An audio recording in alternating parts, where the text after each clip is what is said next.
Hobbs ने अपनी लेविथन नामक पुस्तक में सामाजिक समझौता सिद्धांत का चित्रण जिन प्रमुख अवस्थाओं में किया, उनमें सबसे पहले हम प्रारंभ करते हैं मनुष्य के स्वभाव से या मानव स्वभाव से। हॉब्स के ऊपर मनुष्य के बुरे पहलू की छाप बहुत अधिक पड़ी थी। शायद अपने जीवन में उसे बुरे लोगों का ही साथ ज़्यादा मिला होगा और उसने ये मान ही लिया कि मनुष्य स्वभाव से एक बहुत बुरा और स्वार्थी प्राणी है। हमेशा डर से ग्रसित रहता है और हमेशा ही सिर्फ अपनी शक्ति को और अपने यश को बढ़ाने में लगा रहता है। अपनी शक्ति को बढ़ाने की इच्छा उसमें इतनी ज़्यादा होती है कि वो तभी समाप्त होती है जब उसकी मृत्यु हो जाती है। अर्थात पूरे जीवन भर वो सिर्फ अपने स्वार्थ को पूरा करने में, अपनी लिप्साओं को पूरा करने में ही लगा रहता है।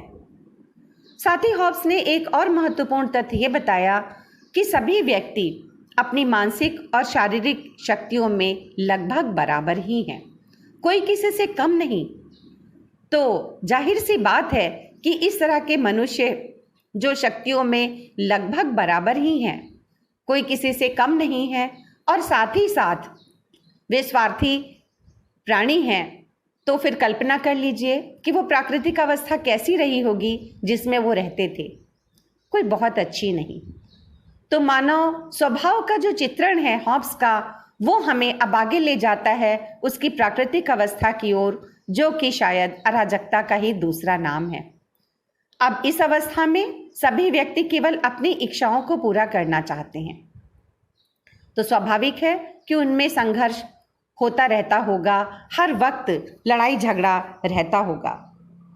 हॉब्स इस अवस्था का वर्णन करते हुए कहता है कि ऐसी दशा में उद्योग, संस्कृति, जल परिवहन, भवन निर्माण, यातायात के साधनों, ज्ञान व समाज आदि के लिए कोई स्थान नहीं होता और मनुष्य का जीवन एकाकी, दीन, अपवित्र, पाशविक और क्षीण होता है। तो इस तरह से आप देखते हैं कि हॉब्स की प्राकृतिक अवस्था कोई बहुत अच्छी नहीं थी। इस अवस्था को अपनी बुरी दशा की ओर ले जाने वाला एक और प्रमुख तथ्य था, वह था सभी व्यक्तियों को मिला हुआ आत्मरक्षा का अधिकार, जिसमें हर व्यक्ति को यह अधिकार प्राप्त है कि वो अपनी रक्षा करने के लिए किसी की भी जान ले सकता है। तो फिर आप कल्पना कर ही सकते हैं कि इस अधिकार के चलते हुए समाज में कितना अधिक खून खराबा होता होगा। और शायद हम इसको समाज कह भी नहीं सकते, क्योंकि व्यक्ति उस प्रकार से सामूहिक स्थिति में नहीं रहते जैसा कि समाज में रहना चाहिए, क्योंकि समाज तो पारस्परिक निर्भरता का और साथ चलने का ही नाम है। अब सवाल ये उठता है कि क्या ऐसी प्राकृतिक अवस्था वास्तव में थी? हॉब्स इसके लिए किसी प्रकार का कोई ऐतिहासिक प्रमाण नहीं देता, केवल अनुमान करता है कि प्राकृतिक अवस्था में मनुष्य की दशा इससे मिलती जुलती ही रही होगी। वो ये कहता है कि इंग्लैंड में जब गृह युद्ध चल रहा था और कोई संप्रभु शासक नहीं था, ऐसी ही दशा हुई थी। और ऐसी दशा उन जातियों की भी होती है जो असभ्यता के कारण किसी प्रकार के राजनीतिक व्यवस्था को स्थापित नहीं कर पाती। तो अपने उदाहरणों के आधार पर हॉब्स कहता है कि मनुष्यों को एक दूसरे के साथ रहने में कोई सुख नहीं, वरन बड़ा दुख और कष्ट मिलता है। अब सवाल ये उठता है कि इस अवस्था में व्यक्तियों को प्राकृतिक अधिकार तो था, जो कि था आत्मरक्षा का अधिकार, लेकिन क्या कुछ नियम भी थे? हाँ, हॉब्स इस प्रकार के 19 प्राकृतिक नियमों की कल्पना करता है। इस प्राकृतिक अवस्था में प्राकृतिक कानून भी थे, जो कि बुद्धि के द्वारा निर्धारित होते हैं। ये वे नियम हैं जिनके अनुसार यदि आचरण किया जाए तो व्यक्ति बहुत ही अच्छी तरह से अपने जीवन को चला सकते हैं और प्राकृतिक अवस्था की अराजकता से दूर भी रह सकते हैं। एक नियम है कि प्रत्येक व्यक्ति को शांति स्थापित करने की भरसक कोशिश करनी चाहिए। एक नियम यह है कि व्यक्ति द्वारा उन समझौतों का पालन किया जाना चाहिए जो स्वयं उसने किसी से किए हैं। लेकिन सवाल ये है कि हमेशा ही व्यक्ति इन नियमों का पालन नहीं करते, क्योंकि ये सिर्फ नियम हैं, इनको लागू करने वाली कोई शक्ति नहीं है। इनका पालन करना व्यक्ति की इच्छा पर निर्भर है। इसलिए ये नियम प्राकृतिक अवस्था में कोई भी शांति स्थापित नहीं कर सके। और यही कारण था कि जब प्राकृतिक अवस्था में स्थितियां बहुत खराब हो गईं, कोई विकास नहीं हो रहा था, चारों तरफ केवल संहार की स्थिति थी, ऐसे में मनुष्य को सोचना पड़ा कि अब हमें एक संस्था की स्थापना करनी चाहिए जिसमें रह कर के विकास किया जा सके, जिसमें रहकर शायद थोड़ी शांति हो सके। और यही वो समय आया जब लोग अनुबंध करने के लिए या समझौता करने के लिए विवश हुए। तो समझौते के इस चरण में क्या करना था? समझौते के इस चरण में यह करना था कि लोग मिलकर पास आएं और मिल करके आपस में बातचीत करके एक संस्था की स्थापना करें। एक ही तरीका था कि सारे व्यक्ति अपनी शक्ति को एक व्यक्ति को दे दें या एक व्यक्ति समूह को दे दें जो उनकी तरफ से राज्य में सुव्यवस्था स्थापित करने का काम करे। तो फिर लोगों ने ऐसा ही किया। हॉब्स के अनुसार राज्य की स्थापना व्यक्तियों के इसी पारस्परिक समझौते के आधार पर की गई। हॉब्स के समझौते में मानो हर व्यक्ति दूसरे व्यक्ति से यह कहता है कि मैं अपने ऊपर शासन करने के सब अधिकार इस व्यक्ति को या इस व्यक्ति समूह को इस शर्त पर देता हूं और उसकी सत्ता इस शर्त पर स्वीकार करता हूं कि तुम भी अपने सब अधिकार इसे दे दो और उसके सभी कार्यों को स्वीकार करो। यही वह सिद्धांत है जिसके अनुसार राज्य का जन्म होता है और राज्य का जन्म जनता के आपसी समझौते द्वारा होता है। तो अब सामाजिक समझौते से राज्य की स्थापना तो हुई, लेकिन जो प्रभु उत्पन्न हुआ उसका स्वभाव कैसा था? वास्तव में वो प्रभु निरंकुश है। सबसे महत्वपूर्ण बात यह है कि वो प्रभु अपने कोई भी अधिकार लेने लोगों के पास नहीं आया। लोगों ने अपने सारे अधिकार बिना किसी शर्त के उसे समर्पित किए। इसलिए ना तो वो समझौते का पक्ष है और ना ही वो किसी प्रकार से किसी शर्तों के बंधन में बंधता है। वो निरंकुश है और सर्वोच्च है। उसकी आज्ञा ही कानून है। उसकी शक्ति असीम है। उस पर किसी भी संविधान, किसी भी प्राकृतिक कानून या किसी भी ईश्वरीय इच्छा का कोई भी प्रतिबंध नहीं लगाया जा सकता। उसका कोई भी कार्य गैर कानूनी नहीं है। वो खुद ही सारी विधियों का स्रोत है। विधियों का तात्पर्य बताना, उनकी व्याख्या करना प्रजा का कार्य नहीं है, संप्रभु का कार्य है। हॉब्स के द्वारा संप्रभु को प्रजा पर अपनी इच्छा अनुसार टैक्स लगाने का भी पूरा अधिकार दे दिया गया है।